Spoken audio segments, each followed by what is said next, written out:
From Cambridge, Massachusetts, and Minneapolis, Minnesota, the National Broadcasting Company presents the College Quiz Bowl. This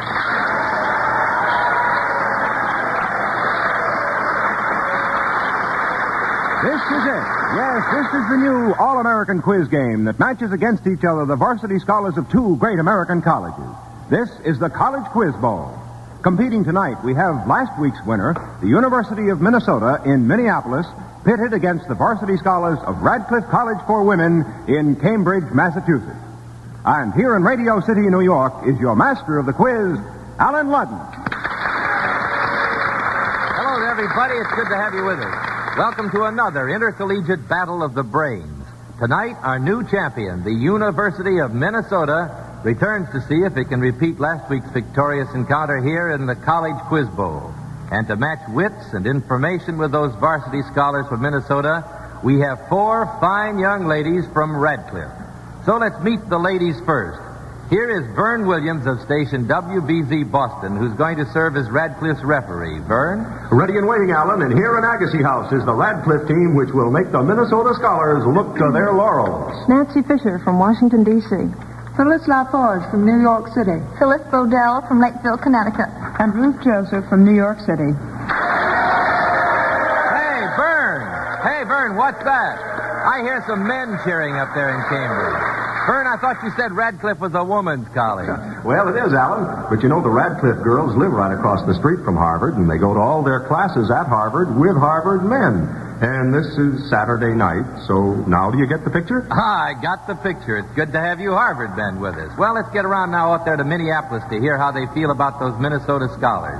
On hand again to act as the Minnesota referee is Ben Layton of station KSTP. Ben? Right, Alan. And Minnesota's out after its second straight victory.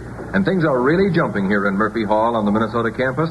Everybody's out to cheer on the same scholars who knocked down Northwestern last week. Tom Clayton from Winona, Minnesota. Roger Feinstein, Pelham, New York.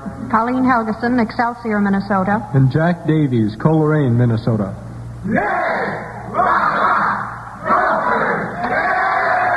Okay, here we go. We've met the teams. Now, Roger Tuttle, let's hear the rules. Well, Alan, the quiz is set up to determine how much these varsity scholars know and how quickly they can call upon their knowledge. And so we have toss-up questions. And this is the way they work. Alan Ludden asks a question, and the first team to signal it has the answer gets a chance to answer. When Radcliffe signals, you'll hear. When Minnesota signals, you'll hear. And by means of a special electronic selector, the team which signals first, even by a split second, activates its light here on the board in front of Alan and makes it impossible for the other team's light to flash. Now, if the team winning a chance at the toss-up question gives a wrong answer, the question then goes to the other team. And whichever team gives the right answer gets a bonus question. Each question is worth a designated number of points, and the team with the most points at the end of the game is the winner, and returns next week to defend its title in the College Quiz Bowl. Well, that's the way the game is played, so let's play it.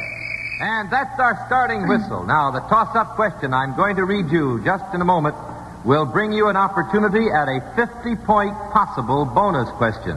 A 50-point possible bonus question if you get this toss-up question. And here it is.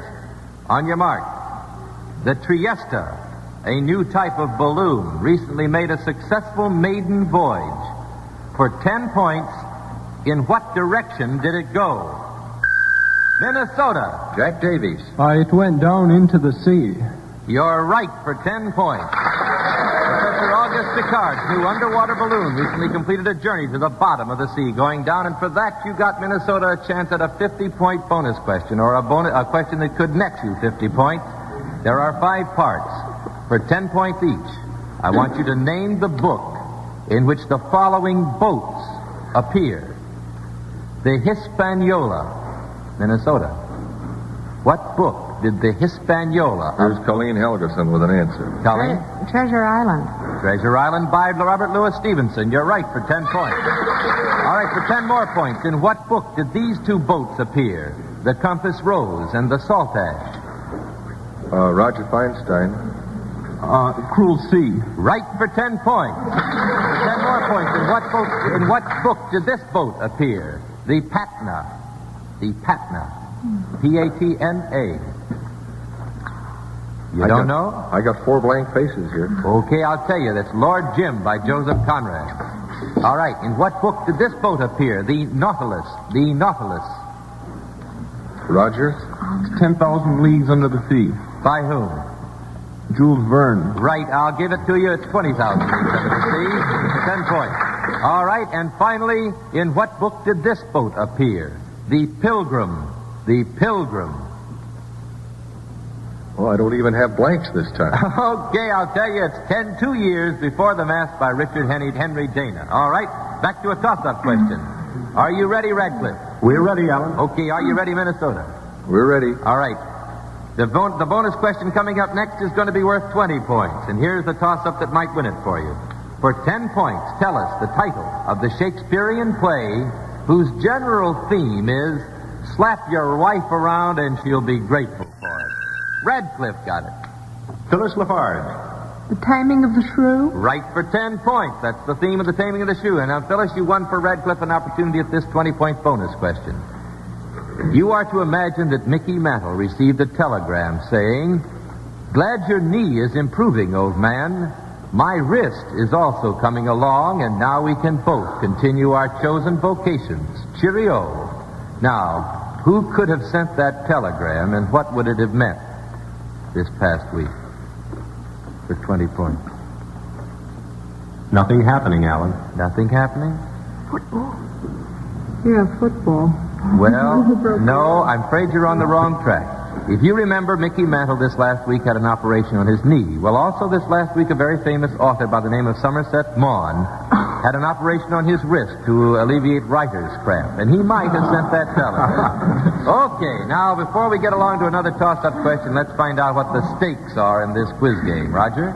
Each week, NBC will award to the school of the winning team a $500 gift to be administered by the college. It may go to a scholarship fund or to a campus activity. And each member of the losing team will receive an attractive, dependable Whitnauer wristwatch, a distinguished member of the Longines Whitnauer family of fine watches. Since 1866, maker of watches of the highest character. Well, those are the stakes.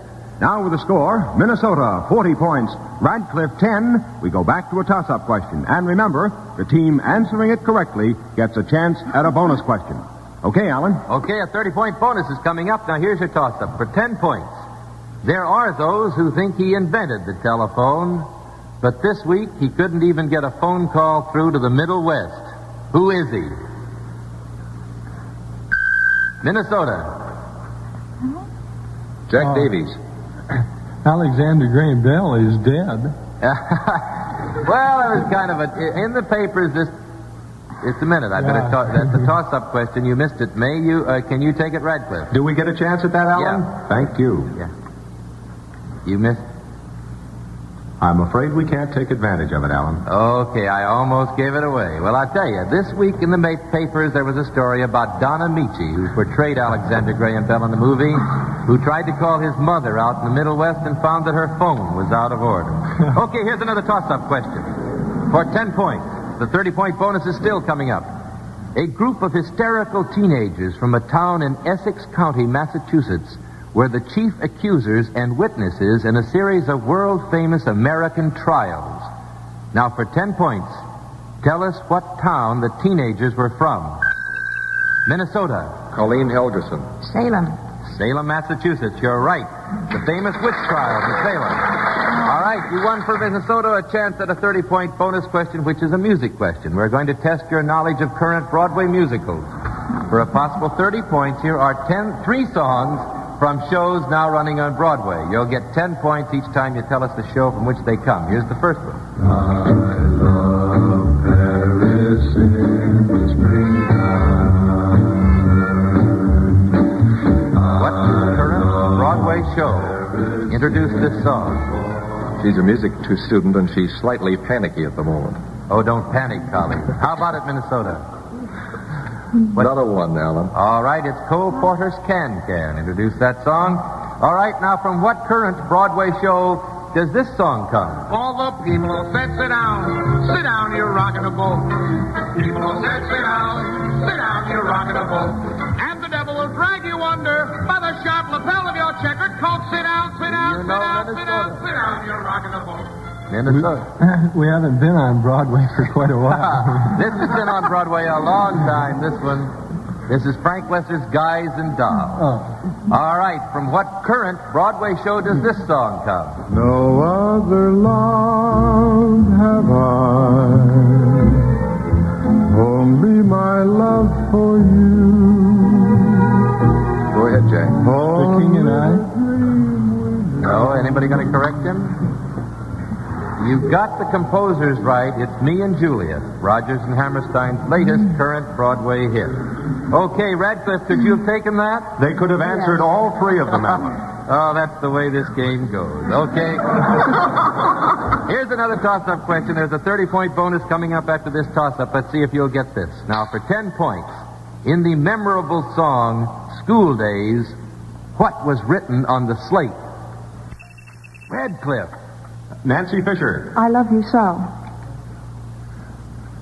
Yeah, can you take it, Minnesota? Yes, we can. Colleen Helgeson. I love you, Joe. You're right, Colleen. Oh. So near Radcliffe and yet so far. It's I Love You, Joe. If you remember the whole thing. I was your bashful barefoot foe. I won't go into it anymore. All right, you got a 30-point bonus, Minnesota. For 10 points each, I want you to complete the following quotation. Number 1. Complete this quotation now with the next line. Breathes there the man with soul so dead who never to himself hath said... Roger. This is my native land. Right. For 10 points. Incidentally, do you know who wrote that, Roger? You know who wrote that, Roger? For no point. Sir Walter Scott, right. The Lay of the Last Minstrel. All right, complete this quotation. The next line after I stop. For 10 points. The owl and the pussycat went to sea in a beautiful pea-green boat. Here's Colleen Helgeson. They took some honey and plenty of money wrapped up in a 5-pound note. Oh, you're so right for 10 points. That is clear. The owl and the pussycat. All right, for 10 more points, complete this quotation. I wandered lonely as a cloud that floats on high o'er vales and hills. A host of golden daffodils. The next line. When all... Go on. Well, I don't know. I wandered lonely as a cloud that floats on high o'er vales and hills. When all at once I saw a crowd, a host of dancing daffodils. You're right. The next line you got right.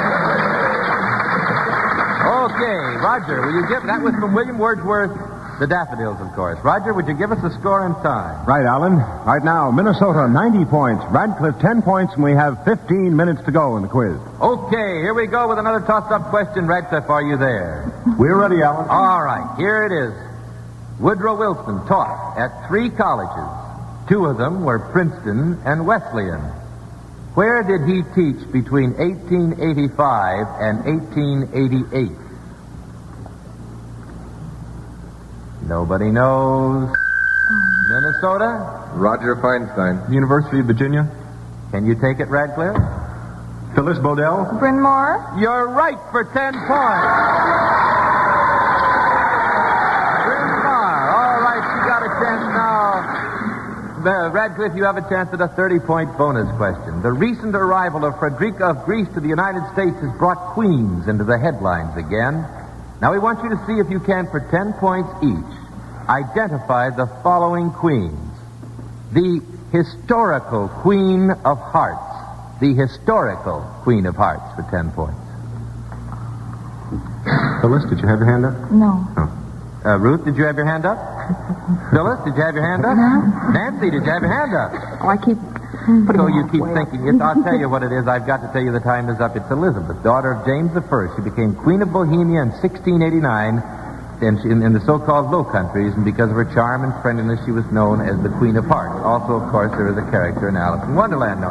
All right, you have 20 more points you could make on this question. Here's a 10-point question. We want you to tell us now the historical White Queen. White Queen. The historical White Queen.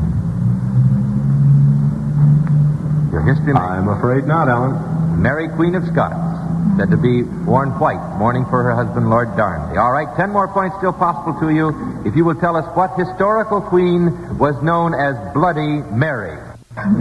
Phyllis Lafarge. Mary of England, Mary the First. That's right, for 10 points.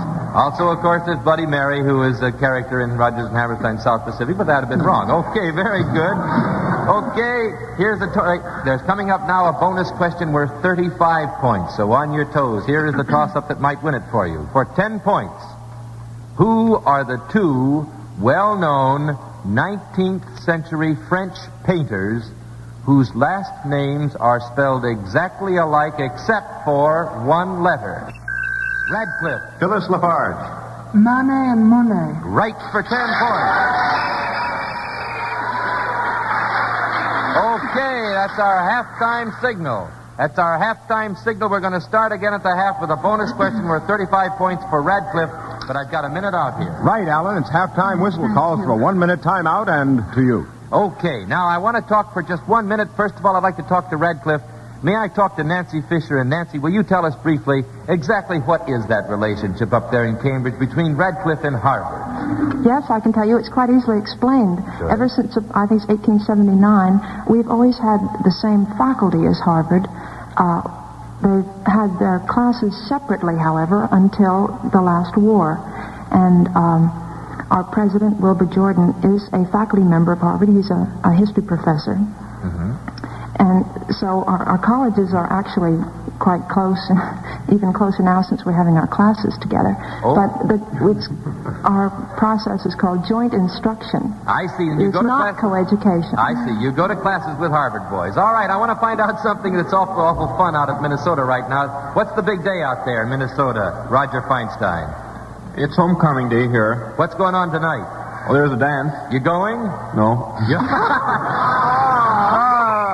Okay, our time's up. We've got to get back. Right, Alan, back to the quiz, and with the score, Minnesota 90 points, Radcliffe 40 points. How about another toss-up question? Oh, no, and we're going back to the bonus question. Radcliffe College has a 35-point bonus question entitled to them here. We're going back to the bonus question. Thank you, Alan. The Leaning Tower of Pisa is not one of the 7 wonders of the ancient world. But you know, there are 7, and you'll get 5 points for each one of the 7 wonders of the ancient world that you can name. Phyllis Lafarge. The Hanging Gardens of Babylon. Right. 5 points. Phyllis again. The Colossus of Rhodes. Right, for 5 points. The Great Pyramid. Pyramids of Egypt, right? In Egypt. Yeah. That's 15 points. You could make 20 more points here. You can work together. The Sphinx. The Colossus. And Phyllis Bodell? No. I'm sure you can. I'm afraid we're slightly bogged down. Okay, and The time is up. Parthenon. No, I'm sorry. The Mausoleum at the Halicarnassus, the Pharaohs, the Lighthouse and Observation Tower at Alexandria, the statue of Jupiter, Zeus on Olympia, Temple of Diana at Ephesus. Is that right? Okay, here's the toss-up question for 10 points. Are you ready? For 10 points, tell us, which one of the following 4 men has never been a mayor? Do not push the button until I've read 4 names. Here we go. Which one of these has never been a mayor? Jasper McLevy, Michael Henchard, Rudolph Halley, Dick Whittington, Radcliffe. Ruth Joseph. Rudolph Halley. Right. Can you? That's right. Rudolph Halley has never been a mayor. Jasper McLevy is elected mayor of Bridgeport. Michael Henchard was mayor of Casterbridge in the Thomas Hardy novel, and Dick Whittingham, of course, was thrice Lord Mayor of London in the children's fiction. Remember his cat. Okay, now you've got for Radcliffe there a opportunity at a 30-point musical question. For 10 points each, we want you to tell us the title of nobility named in the following musical compositions. First, a work by Beethoven. The Emperor Concerto. Right, for 10 points. Next, a tune written by Ted Snyder.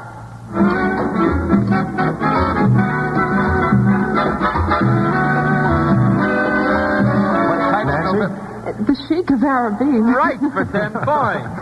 And last, a composition by Bela Bartok.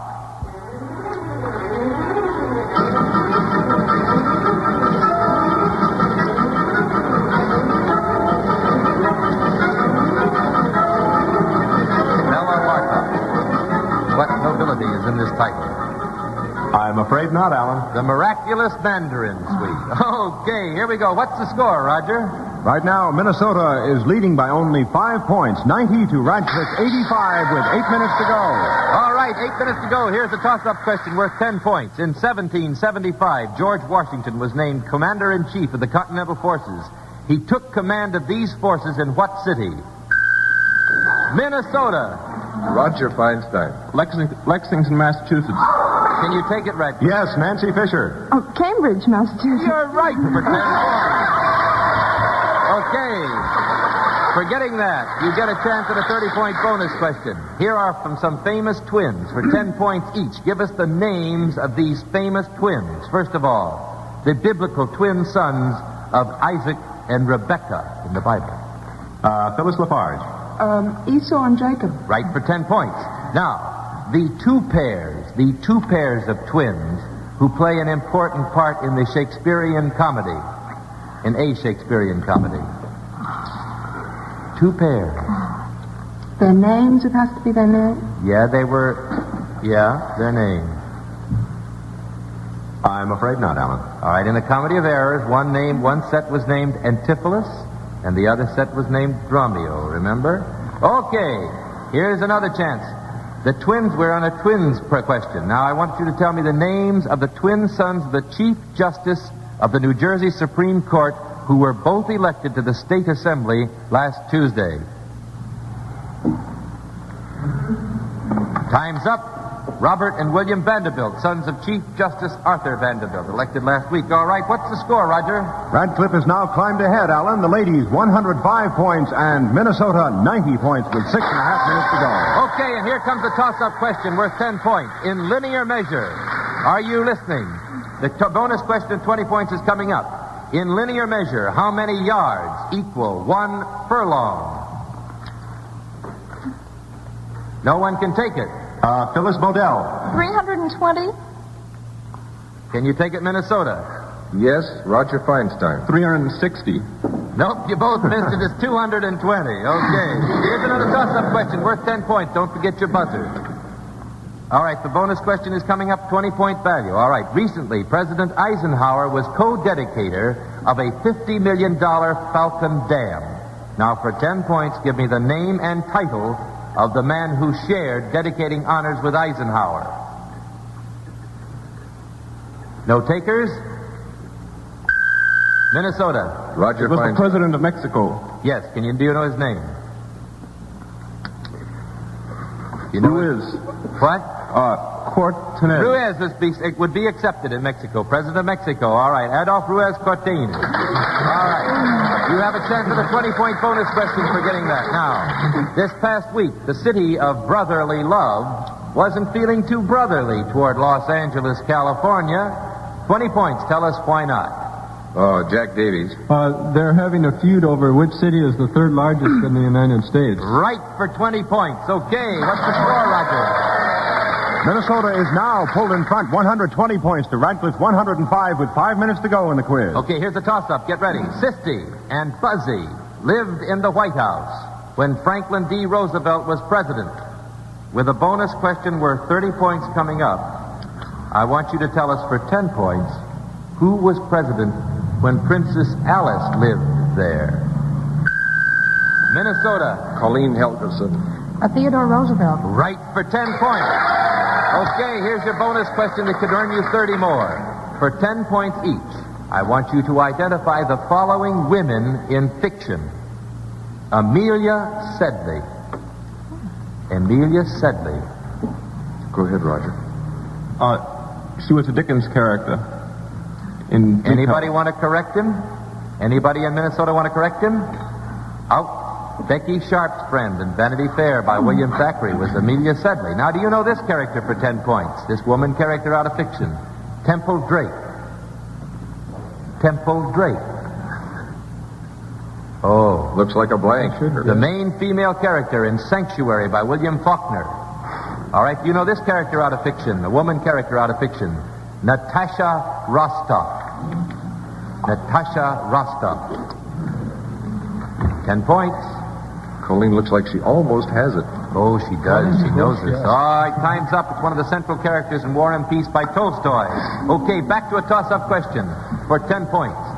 Ralph Rackstraw, Dick Deadeye, Bill Bobstay, and Bob Beckett are crew members on a well-known fictional ship. Oh, you pushed your button too soon. I'm sorry.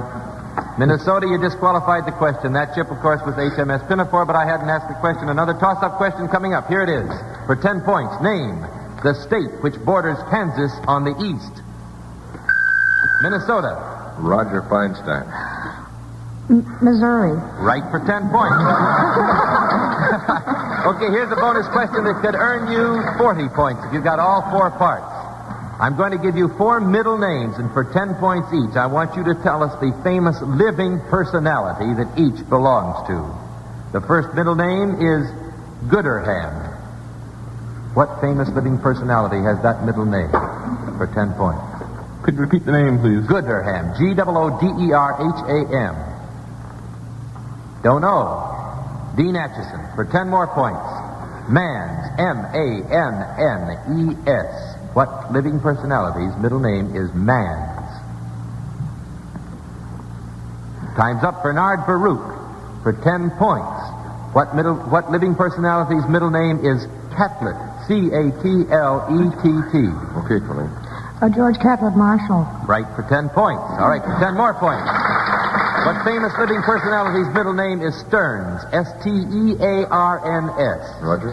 Thomas Stearns Eliot. Right for 10 points. Okay. Back to a toss-up question. Here's 10 for 10 points. Tell us, what famous invention was first tested successfully off Kill Devil Hill on December 17th, 1903? Minnesota. Jack Davies. The airplane. Right for 10 points. Here's a bonus question worth 20. It's a mathematical question. I want you to start with the number of famed islands in the St. Lawrence.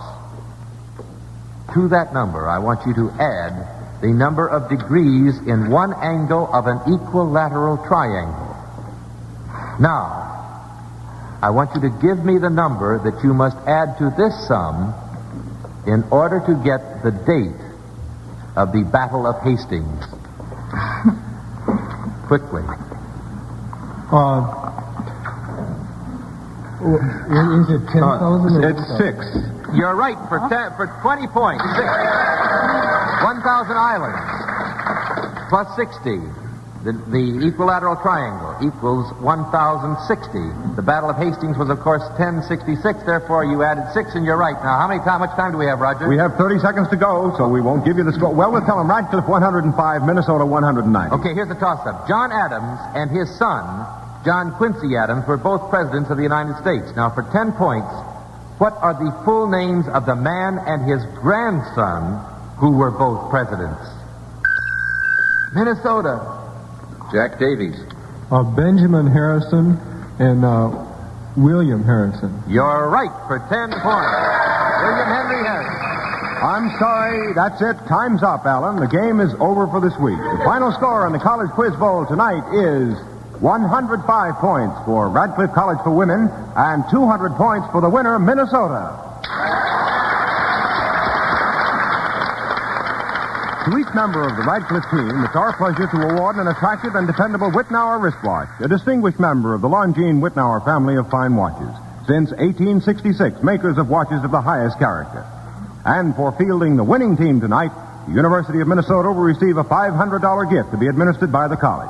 And these varsity scholars from Minnesota will return next week to compete in this new All-American quiz game with the varsity scholars of the University of Wisconsin at Madison, Wisconsin.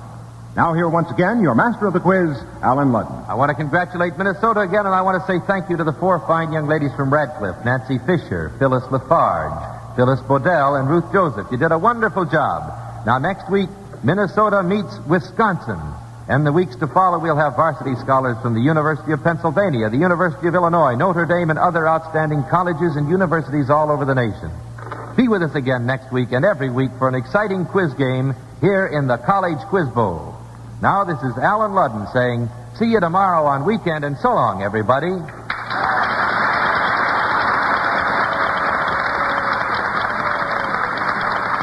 Your referees tonight were for Radcliffe, Vern Williams of station WBZ in Boston, and for Minnesota, Ben Layton of station KSTP in Minneapolis. College Quiz Bowl is an NBC Radio Network production, originated and produced by John Moses and Don Reed, directed by Ken McGregor. This is Roger Tuttle speaking.